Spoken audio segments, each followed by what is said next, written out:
SSC CGL 2024 का exact exam pattern पे ये मॉक टेस्ट सीरीज या फिर मॉक टेस्ट या प्रैक्टिस सेट है, ये मॉडल पेपर है। इसको आप जो है पूरा अटेम्प्ट करिए और अपना अपना स्कोर जरूर बताइए वीडियो में कमेंट करके कितना आपका स्कोर आ रहा है इस पे। ये टेस्ट सीरीज बिल्कुल लेटेस्ट ट्रेंड पैटर्न के हिसाब से नए सिलेबस के हिसाब से बनाई गई है। टेस्ट सीरीज 50 टेस्ट सीरीज है टोटल, ठीक है। एक एक करके जो है आपको वीडियो देना हम चालू कर रहे हैं। ये वाली टेस्ट सीरीज एसएससी सीजीएल 2024 के एग्जाम से पहले जरूर लगाएं। अगर आप सारी अटेम्प्ट करना चाहते हैं तो ज्ञान सर एडुकेशन ऐप में जाएं, वहां पे सिर्फ 50 रुपए में 50 एसएससी सीजीएल 2024 के जनरल अवेयरनेस के 50 टेस्ट सीरीज आपको मिल जाएंगे अटेम्प्ट करने के लिए। आप अपनी रैंकिंग वगैरह भी देख सकते हैं उसमें और अटेम्प्ट कर सकते हैं अनलिमिटेड टाइम्स, ठीक है। सिर्फ 50 रुपए में 50 टेस्ट सीरीज है, नए ऑफिशियल सिलेबस के हिसाब से एग्जैक्ट एग्जाम पैटर्न पे बेस्ड है ये। एक और इंपॉर्टेंट इंफॉर्मेशन है आप सभी लोगों के लिए, एसएससी सीजीएल 2024 का जनरल अवेयरनेस का कंप्लीट रिवीजन कोर्स हमने लॉन्च कर दिया है ज्ञान सर एडुकेशन ऐप में। गूगल प्ले स्टोर में अगर आप सर्च करेंगे ज्ञान सर एडुकेशन, वो आपको मिल जाएगा, आप उसको इंस्टॉल करिए, ठीक है। और वहाँ पे जो है जब ऐप में अंदर जाएंगे एसएससी सीजीएल वाला जो है फोल्डर है उस पे जाइए। एसएससी सीजीएल 2024 का इंग्लिश मीडियम में भी और हिंदी मीडियम में भी रिवीजन का जो है कोर्स चल रहा है, उसको एक बार आप ज़रूर लगा लें। अगर आपको जनरल अवेयरनेस के पूरे क्वेश्चन जो है एग्जाम में सही करके आने हैं तो ये वाला रिवीजन कोर्स एक बार देख के ही जाएँ। जितना भी जनरल अवेयरनेस का जो सिलेबस है पूरा उसका निचोड़ है हमारे सिलेक्शन मटेरियल वाले रिवीजन वाले कोर्स में, ठीक है। कोर्स की फीस है सिर्फ 100 रुपये और उसमें कूपन कोड अप्लाई करना है ज्ञान सर। ऐसे ही टेस्ट सीरीज की भी फीस है 50 रुपये, कूपन कोड है ज्ञान सर, ठीक है। इसमें ये ध्यान रखिए कि फीस डबल रखी गई, लेकिन बाई नाउ से ऊपर एक अप्लाई कूपन का है उसमें ऑप्शन, उसमें आप अप्लाई कूपन करें ज्ञान सर, अगर आप उसमें डालेंगे तो फीस जो है आधी हो जाएगी। तो 100 रुपये में कोर्स है रिवीजन वाला, सिलेक्शन मटेरियल है उसमें जनरल अवेयरनेस का पूरा। तो एक बार एग्जाम से पहले जनरल अवेयरनेस का कोर्स जरूर से जरूर लगा के जाएं, हाईली रिकमेंडेड है, ठीक है। और 50 टेस्ट सीरीज जनरल अवेयरनेस के बिल्कुल एग्जैक्ट एग्जाम पैटर्न पे वो आपको 50 रुपये मिल जाएंगे। वो ज्ञान सर एडुकेशन वाले ऐप में पेड टेस्ट सीरीज वाले फोल्डर में जाके एसएससी सीजीएल 2024 का आप कोर्स ले सकते हैं।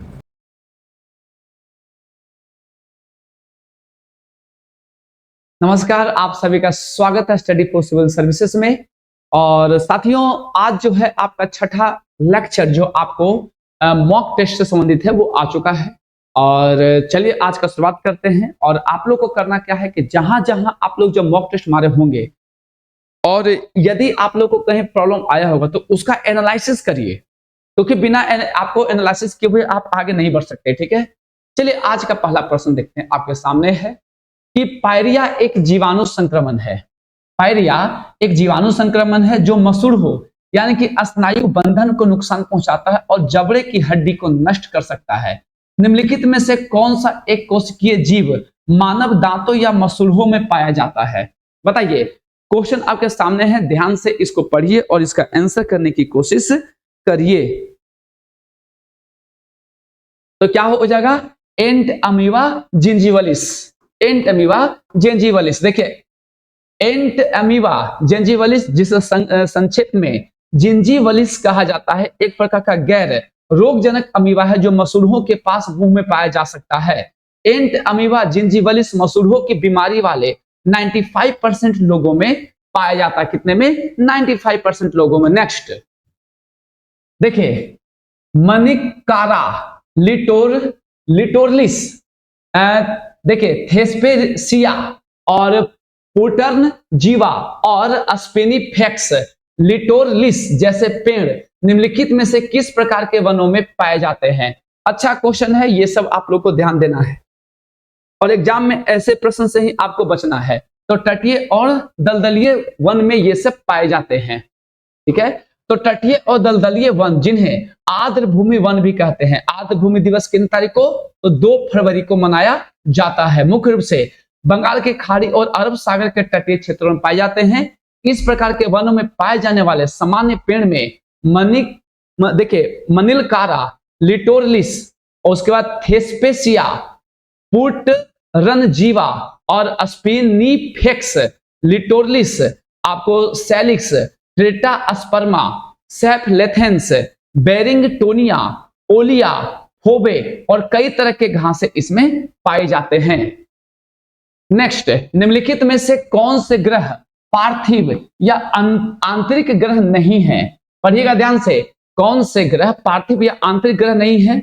ऑप्शन ए मंगल, बी शुक्र, 3 बृहस्पति, 4 शनि और 5 बुध। क्या होगा इसका आंसर? तो आइए इसको भी एक बार हम देख लें। तो ऑप्शन नंबर ऐसे तो डी होगा, बट आइए एक बार देख लीजिए आप लोग।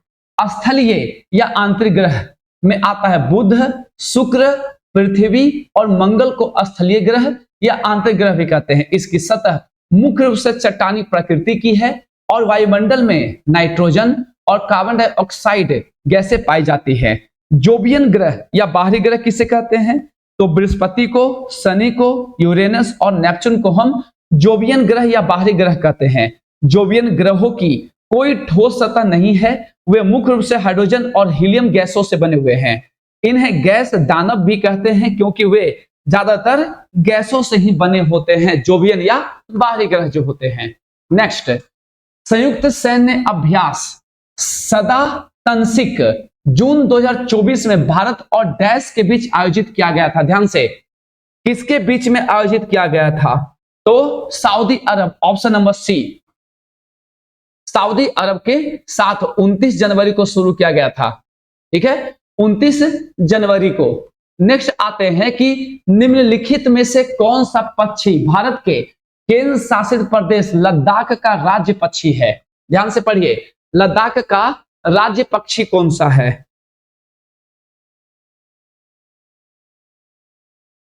तो ऑप्शन नंबर ए, काली गर्दन वाला सारस। काली गर्दन वाला सारस।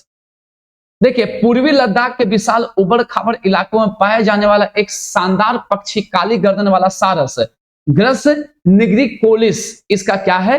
तो आपको बोटेनिकल नेम है, ग्रस निग्रिकोलिस को राज्य पक्षी घोषित किया गया है। नेक्स्ट ध्यान दीजिए, छठा नंबर, यक्षगान निम्नलिखित में से किस राज्य में लोकप्रिय है? एक संगीतमय नृत्य नाटक है जो आमतौर पर भारतीय महाकाव्यों और पुराणों की कहानियों को दर्शाता है। 4 ऑप्शन है, चारों को ध्यान से देखिएगा। यक्षगान, तो यक्षगान कहां का है?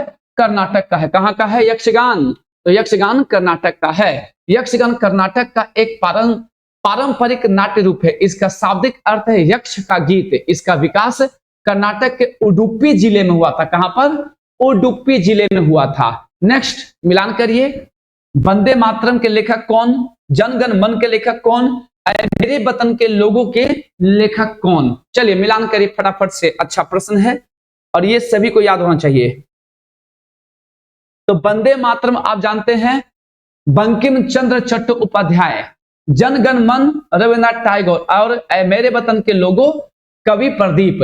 तो ए का दो नहीं है, नहीं है। बी का तीन एक जगह पर है। ये दोनों तो लग रहा है एक ही हो गया। अच्छा, ये मिलान सही है, इसको देख लीजिए आप लोग। ठीक है, देखिए, वंदे मातरम बंकिम चंद्र चट्टोपाध्याय, जनगण मन रविन्द्रनाथ टैगोर और मेरे वतन के लोगों कवि प्रदीप ने लिखा था। नेक्स्ट, गारो जनजाति समूह निम्नलिखित में से किस राज्य में निवास करती है? गारो, चारों ऑप्शन को ध्यान से देखिएगा। तो गारो, खासी और जंतिया मेघालय। नेक्स्ट, गारो लोग एक तिब्बती बर्मी जनजाति समूह है जो मुख्यतः पूर्वोत्तर भारतीय राज्य मेघालय में रहते हैं तथा उनकी कुछ संख्या पड़ोसी देश बांग्लादेश में भी निवास करती है। नेक्स्ट, संत देखिए अन्नामाचार्य ने किस देवता की स्तुति में संकीर्तन की रचना की है? संत अन्नामाचार्य ने, ध्यान से, संत अन्नामाचार्य ने तो भगवान वेंकटेश्वर अन्नामाचार्य 15वीं शताब्दी के हिंदू संत थे और भगवान वेंकटेश्वर की स्तुति में संकीर्तन नामक गीतों की रचना करने वाले सबसे पहले ज्ञात भारतीय संगीतकार थे। लोड स्टोन एक प्राकृतिक चुंबक का उदाहरण है। इसका रासायनिक रूप निम्नलिखित में से कौन सा है? लोड स्टोन, ध्यान से, लोड स्टोन तो Fe3O4। लोड स्टोन खनिज मैग्नेटाइट Fe3O4 जिसका फॉर्मूला होता है का प्राकृतिक रूप से चुंबकीय टुकड़ा है। यह प्राकृतिक चुंबक है जो लोहे को आकर्षित करते हैं। इसे काले खनिज के रूप में भी जाना जाता है। चुंबकत्व के गुणों की खोज सबसे पहले प्राचीन काल में लोड स्टोन के माध्यम से की गई थी। नेक्स्ट, पीएम किसान सम्मान योजना। पीएम किसान सम्मान योजना के बारे में कौन सा कथन गलत है? पहला, इसके तहत सभी किसानों को न्यूनतम आय सहायता के रूप में प्रतिवर्ष 6,000 यानी कि $84 तक मिलेंगे। दूसरा, प्रधानमंत्री किसान सम्मान निधि की शुरुआत वर्ष 2019 में उत्तर प्रदेश के लखनऊ से की गई थी। 3, यह योजना 1 दिसंबर 2018 से लागू हुई है। तीनों को ध्यान से देखिएगा, तीनों को ध्यान से देखिएगा।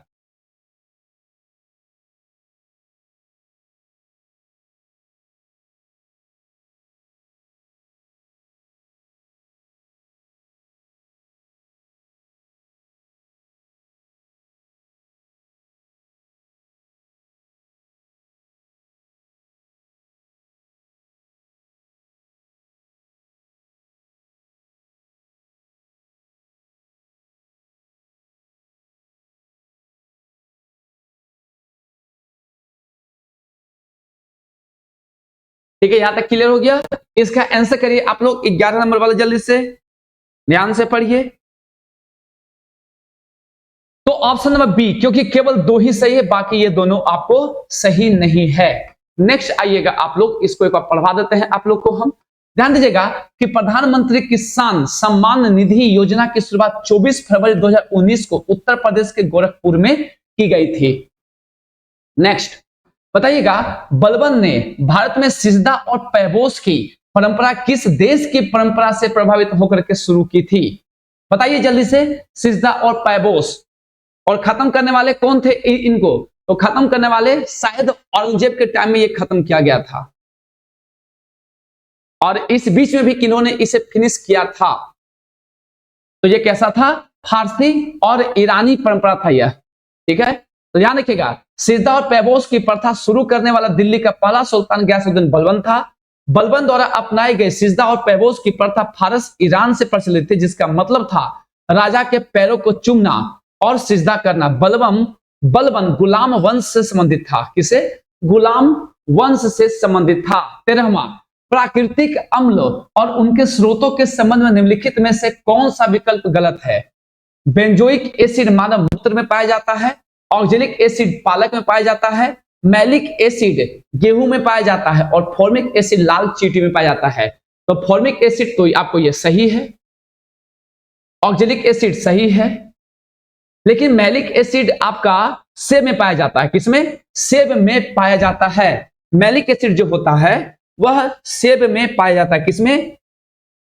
मैलिक एसिड जो है वह सेब में पाया जाता है।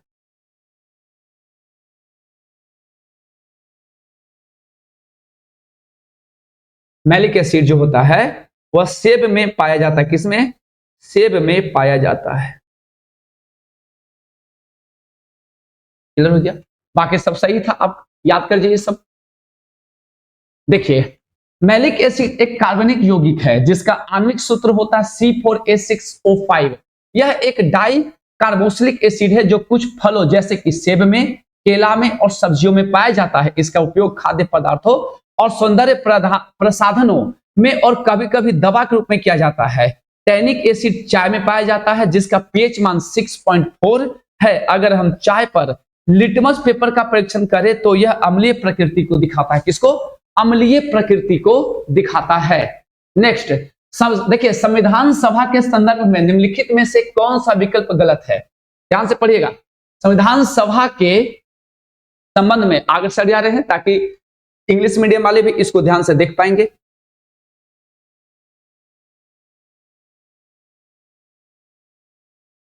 आइए, तो इसमें देखिए चारों में से बी गलत है क्योंकि महिलाओं की संख्या 16 नहीं थी, 15 थी। ठीक है, कितनी थी? 15। बाकी सभी सही हैं। जब भी सुनिएगा व्याख्या तो जो गलत है उसको देख लीजिएगा क्या सही होना चाहिए, और बाकी ऑप्शन को एक बार जरूर से जरूर रिपीट करिए आप लोग। देखिए व्याख्या में संविधान सभा में 15 महिलाएं थी। देखिए, भारतीय संविधान के निर्माण में उनका योगदान समान रूप से महत्वपूर्ण है। ये महिलाएं थी अम्मू स्वामीनाथन, दक्षिणी बेलायुधन, बेगम आजाज रसूल, दुर्गाबाई देशमुख, हंसा जीवराज मेहता, कमला चौधरी, लीला रॉय, मालती चौधरी, पूर्णिमा बनर्जी, राजकुमारी अमृत कौर, रेणुका रे, सरोजनी नायडू, सुचेता कृपालनी, विजय लक्ष्मी पंडित और एनी मैस्करिन। नेक्स्ट, निम्नलिखित में से कौन सा देश काला सागर के साथ सीमा साझा नहीं करता है? काला सागर के साथ, इंपॉर्टेंट, ये आपको मैपिंग वाला क्वेश्चन है और मैपिंग वाला क्वेश्चन एग्जाम में पूछता है। ठीक है, मैपिंग वाला जो क्वेश्चन है वो एग्जाम में पूछता है। तो आंसर हो जाएगा ऑप्शन नंबर ए, इटली। ध्यान से देखिएगा, काला सागर यूरोप के दक्षिणी पूर्वीय छोर पर स्थित एक बड़ा अंतर्देशीय सागर है। क्या है? तो अंतर्देशीय सागर है। इसकी सीमा उत्तर में यूक्रेन के साथ, उत्तर पूर्व में रूस के साथ, पूर्व में जॉर्जिया, दक्षिण में तुर्की और पश्चिम में बुल्गारिया और रोमानिया से लगती है, जबकि इटली देश भूमध्य सागर से घिरा हुआ है। विशेष रूप से उत्तर पूर्व में एड्रियाटिक सागर, दक्षिण पूर्व में आयोनियन सागर, दक्षिण पश्चिम में टायरहेनियन सागर और उत्तर पश्चिम में लिगुरियन सागर। ये सब एक बार ध्यान से व्याख्या को जो समझिए, आप लोग पढ़िएगा। अखिल भारतीय फुटबॉल महासंघ का वर्ष 2022-23 का सर्वश्रेष्ठ पुरुष खिलाड़ी किसे चुना गया? सर्वश्रेष्ठ पुरुष खिलाड़ी किसे चुना गया? तो option number D, option number D, Lallianzuala Chhangte. ठीक है, तो ललियान जुआला चांगटे ने 22-23 के लिए AIFF पुरुष फुटबॉलर ऑफ द ईयर का पुरस्कार जीता। मनीषा कल्याण को लगातार दूसरे सीजन के लिए AIFF महिला फुटबॉल ऑफ द ईयर चुना गया, फुटबॉलर ऑफ द ईयर चुना गया था। पूरी तरह से भारत में स्थित सबसे ऊंची चोटी नंदा देवी की दुनिया भर की सबसे ऊंची चोटी निम्न में से कौन सा स्थान है? मतलब ये पूछा जा रहा है कि दुनिया में इसका कौन सा स्थान है। सबसे सिंपल बात, दुनिया में कौन सा स्थान यह रखता है?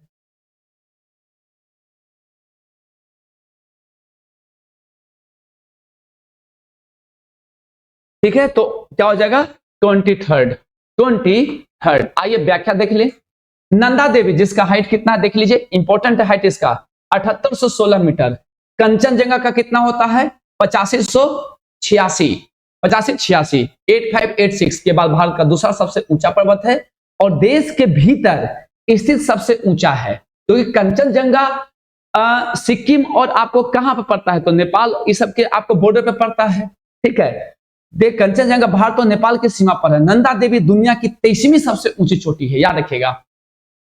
नेक्स्ट, किस वर्ष हरिवंश राय बच्चन ने उनकी रचना दो चट्टाने के लिए साहित्य अकादमी पुरस्कार जीता था? किसके लिए? दो चट्टाने के लिए, दो चट्टाने के लिए, दो चट्टाने के लिए।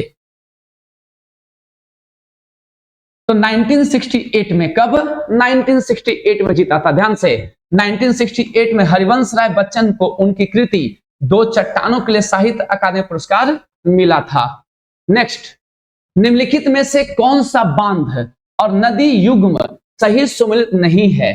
तुंगभद्रा नदी पर, सुपा बांध कावेरी पर, इंदिरा सागर बांध नर्मदा नदी पर, मेट्टूर बांध कावेरी पर। मिलान करिए आराम से।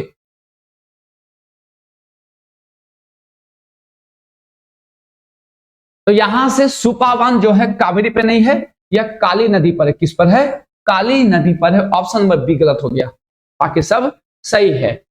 तुंगभद्रा बांध कर्नाटक में तुंगभद्रा नदी पर है। सुपा बांध कर्नाटक में काली नदी पर बनाया गया है। इंदिरा सागर बांध का निर्माण मध्य प्रदेश में नर्मदा नदी पर किया गया है।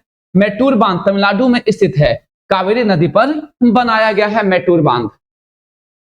नेक्स्ट, भारतीय संविधान के किस अनुच्छेद के तहत अस्पृश्यता उन्मूलन को मौलिक अधिकारों में शामिल किया गया है?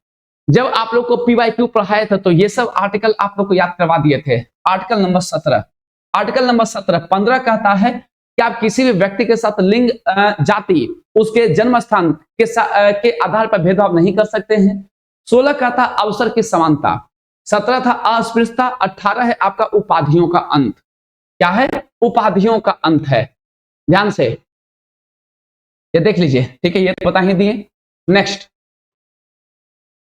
हेमेकर। हेमेकर शब्द का प्रयोग निम्नलिखित में से किस खेल में किया जाता है? क्या नाम है? हेमेकर। ध्यान से चारों ऑप्शन को ध्यान से देखिएगा। हेमेकर शब्द का प्रयोग निम्नलिखित में से किस खेल में किया जाता है? तो हेमेकर मुक्केबाजी में होता है। किसमें होता है? मुक्केबाजी में यूज किया जाता है। हेमेकर शब्द का प्रयोग मुक्केबाजी खेल में होता है, बॉक्सिंग में। इसका मतलब होता है एक जोरदार मुक्का जो प्रतिद्वंदी को मुक्केबाजी जारी रखने में असमर्थ बना देता है। नेक्स्ट, निम्नलिखित में से कौन माउंट एवरेस्ट को फतह करने वाला पहला नेत्रहीन व्यक्ति था? नेत्रहीन व्यक्ति था। चारों ऑप्शन को ध्यान से देखिएगा। आइए ध्यान से इसको देखिए आप लोग और बताइए।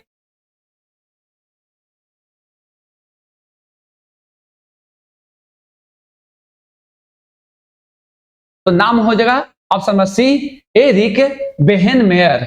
एरिक बेहेनमेयर, ठीक है। 25 मई 2001 को एरिक बेहेनमेयर माउंट एवरेस्ट के शिखर में पहुंचने वाले पहले नेत्रहीन व्यक्ति बने थे। नेक्स्ट आइएगा, पूर्वी भारत के पाल वंश के बारे में निम्नलिखित में से कौन सा कथन गलत है? पाल वंश के बारे में चारों ऑप्शन है, चारों ऑप्शन को ध्यान से देखिएगा। पूर्वी भारत के पाल वंश के बारे में निम्नलिखित में से कौन सा कथन गलत है? बताइए।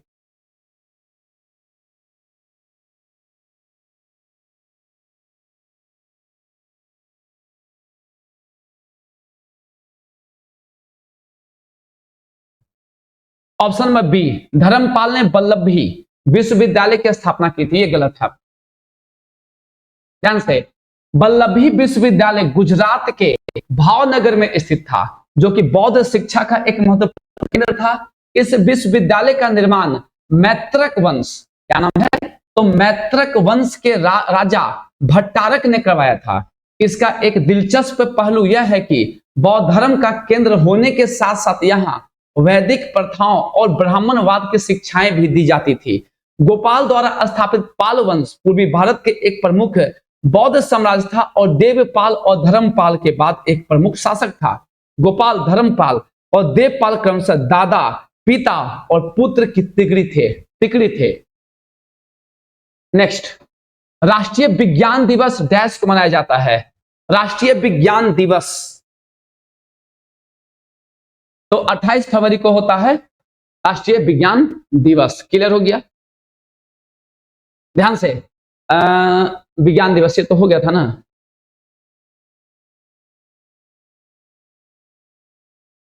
नेक्स्ट, हाल ही में जेनी अर्पेनबेक द्वारा लिखित और माइकल हॉफमैन द्वारा अनुवादित कैरोस को अंतर्राष्ट्रीय बुकर पुरस्कार 2024 से सम्मानित किया गया।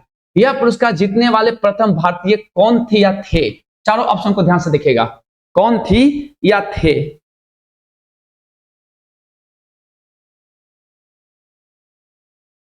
तो कौन थे?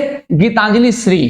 कौन? गीतांजलि श्री। गीतांजलि श्री अपनी पुस्तक रेत समाधि के लिए 2022 में अंतर्राष्ट्रीय बुकर पुरस्कार जीतने वाली पहली भारतीय लेखिका है।